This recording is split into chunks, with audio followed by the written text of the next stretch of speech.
मजेदार कहानी, ज्यादा खाने की आदत। एक बार की बात है, एक गांव में कैलाश नाम का एक व्यक्ति रहता था।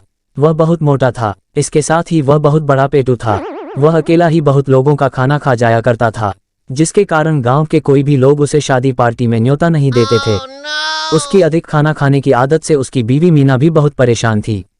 एक दिन गांव में एक व्यक्ति हरिया की लड़की की शादी थी। कैलाश बिना बुलाए ही उसकी लड़की की शादी में पहुंच गया। उसने शादी में जाकर जी भरकर बहुत सारी पुड़िया, सब्जी, गुलाब जामुन, रसमलाई खाए। यह देखकर खाना देने वाले लोग भी बहुत परेशान हो गए। वह सोचने लगे, यदि यह इसी तरह खाना खाता रहा तो बारातियों के लिए भी खाना नहीं बचेगा।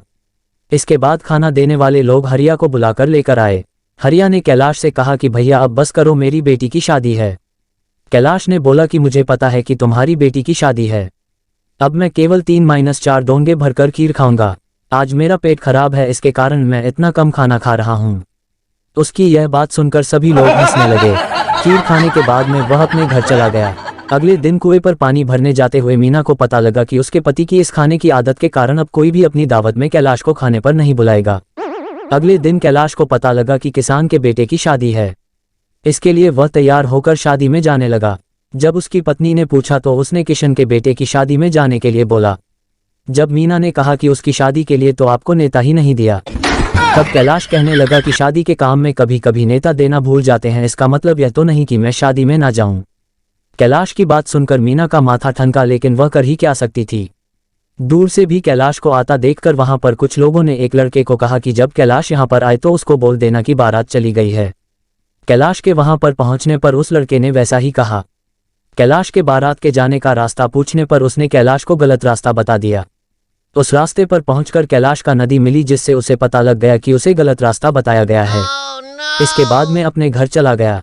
इसके कुछ दिनों के बाद गांव में यह कहलवाया गया कि कल जमींदार के पोते का जन्मदिन है, इसलिए सभी गांव वालों को नेता है। जब कैलाश ने यह बात सुनी तो वह बहुत खुश हुआ। वह तैयार होकर अगले दिन जमींदार के घर पर जाने लगा। जब जमींदार के घर के दरवाजे पर वह पहुंचा तो दरबान ने उसे रोक दिया और बोला कि सभी का नेता है तुम्हें छोड़कर। यह सुनकर वह मायूस हो गया। इसके बाद वह छुपकर न्योते वाली जगह पर पहुंच गया। जब सभी ने कैलाश कहां पर देखा तो वह जमींदार को बुला लाए। कैलाश ने जमींदार को कहा कि आपके पोते के जन्मदिन पर सभी को नेता है, लेकिन केवल मुझे भी न्योता क्यों नहीं है। इस पर जमींदार ने कहा कि तुम भी यहाँ पर भोज का आनंद ले सकते हैं, लेकिन तुम्हें मेरे 3 पहलवान के साथ एक खाने का कंपटीशन करना होगा। यदि तुम जीते तो तुम्हें 10,000 रुपये का इनाम मिलेगा, यदि तुम हारे तो तुम्हें हमेशा खाना कम खाने की मेरी बात माननी पड़ेगी।